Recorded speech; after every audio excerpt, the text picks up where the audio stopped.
How are you expressing yourself? And is it working for you?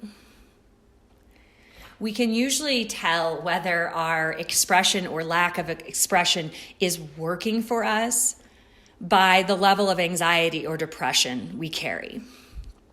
And so some people are not very aware of what they're carrying in the realm of anxiety and depression because, let's face it, we live in a modern society where there are so many distractions, right? So the more externally focused I am, the less inner awareness I tend to have. It's just the way it works.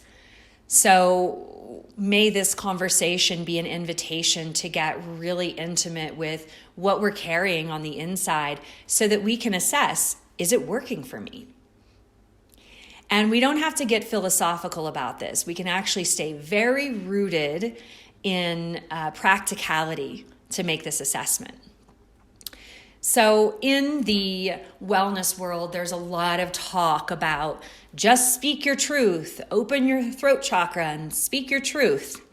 And I always chuckle a little bit because truth is often subjective, right? So the way you communicate in a moment of being emotionally triggered is typically you're communicating from a wound-based perception, right? You're communicating from emotion. You're communicating from some perception that there has been some unfairness or injustice, right? That there's been some wrong has occurred against you, and it demeans or diminishes your value. So if we're communicating from that place, demanding that the world treat us differently, we may want to ask, like, is this coming, am I communicating from my power? Am I communicating from a place that actually recognizes my value? Or am I communicating from my wound that doesn't recognize my value, that feels devalued? And there's a subtle energetic difference with this. When we communicate from a place of really knowing our value and our power, we don't have a need to judge what's outside of us. And we don't have a need to fight for our power, to fight our power out of the hands of somebody else. Instead, there's sort of a matter-of-factness or an assertiveness when we are rooted in our power that says, these are my boundaries and agreements. This is how I'm showing up. The world is welcome to meet me here, but I am anchored right here, and nothing is going to move me from this place of my own value. So that's very different than a conversation that says, I need you to see me. I need you to do this. The energetics in that conversation is basically saying, you hold my power and I need you to give it back to me, right? So even as something as simple as the emotional triggers that come up so often in relationships of perhaps feeling unseen or feeling like someone is not prioritizing you. Typically, when I'm working with clients, when those triggers come up, we always spin the external focus around to make it an internal inquiry. And typically I ask, you've been feeling deprioritized lately. In what ways have you possibly been deprioritizing yourself? And a question like that always opens up a world of information, a world of beliefs and behaviors that were previously existing just at the level of the subconscious. So we bring that into our conscious awareness so that we can actually make some changes in our behavior. So we begin to relate and have a relationship with ourselves that is coming from a place of recognizing our own value, right? So if I quit deprioritizing myself and I am prioritizing my inspirations, my desires, my self-care, my need for balance at the level of my psyche and body, if I'm doing that, the fullness of my spirit couldn't even fathom thinking about being deprioritized or feeling deprioritized, right? Because you're so full from your own energy input.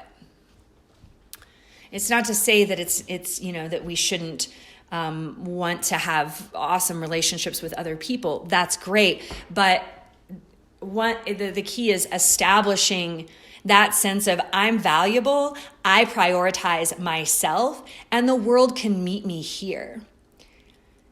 And when you're operating from that anchored place, rooted in your own value, the world will meet you there.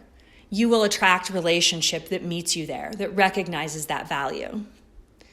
Right? So this whole conversation about being deprioritized or devalued goes away because you're standing in a different energy. And when you stand and anchor yourself in a particular energy, the world can't help but meet you there. Hold your ground. So that's one piece of the conversation.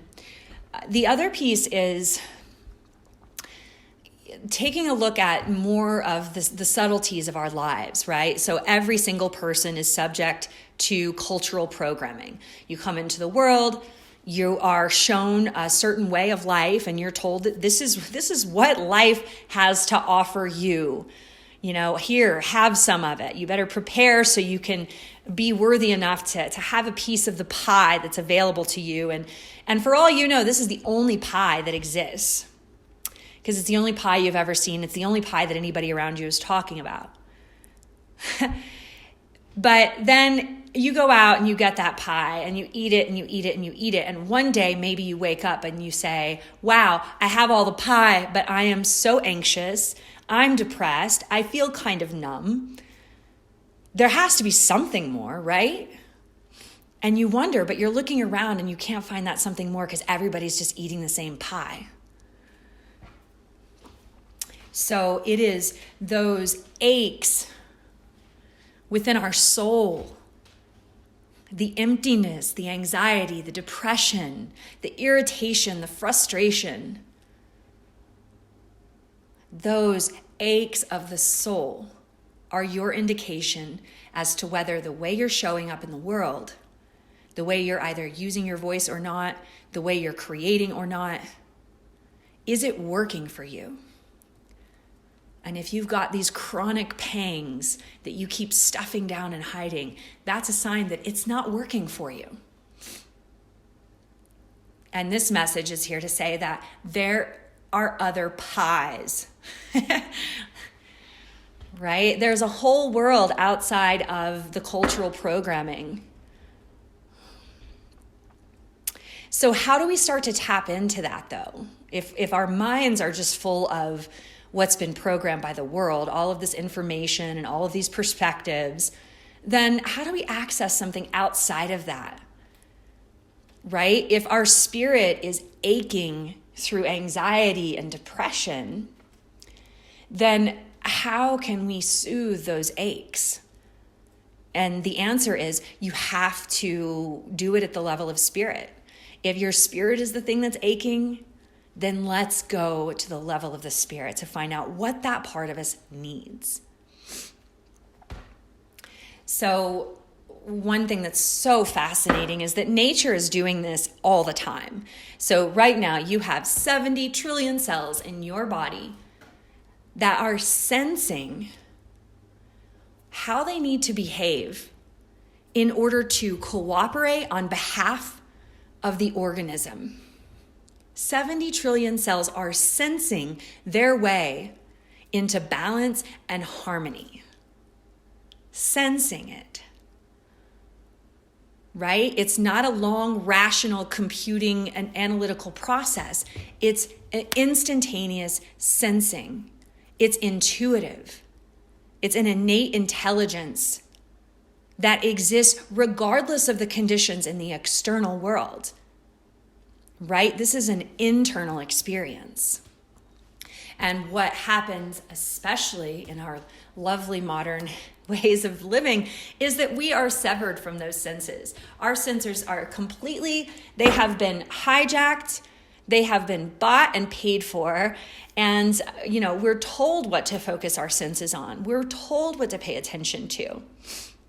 And when we're operating from a place of not really knowing our worth and our power not really knowing that you are a part of nature and that you have a role in the ecosystem to play, when we operate divorced from that reality, then it is very easy for the stimuli and the programming of the world to get us into a different belief that there's only one pie and this is how you have to show up if you want some of it. But on the inside, our cells, our biochemistry, our nervous system is screaming at us, this isn't working. Pay attention to me through the chronic pain. Pay attention to these symptoms of anxiety. Pay attention that you hold your breath when you're at the computer working. Pay attention that you're walking around feeling numb and depressed, but you're still alive. There's more. The 70 trillion cells are communicating through our pain. They are the messengers carrying a message from spirit into your conscious mind if you will allow it. So it is through a deep sensing of what is arising within us and recognizing that discomfort is an intuitive messenger and it carries all that you could ever need to give you direction on how to cooperate on behalf of the organism that is you. Can you align with the intelligence that drives your very body? With this natural design that is far more intelligent than any isolated piece of research that you're going to find in a world that refuses to recognize that every single piece is a part of the whole.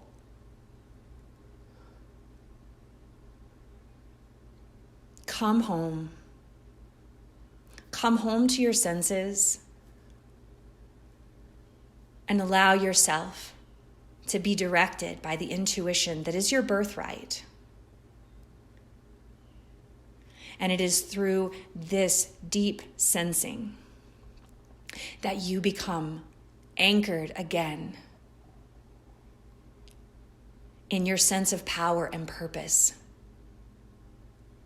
rooted and unmovable from that energetic space.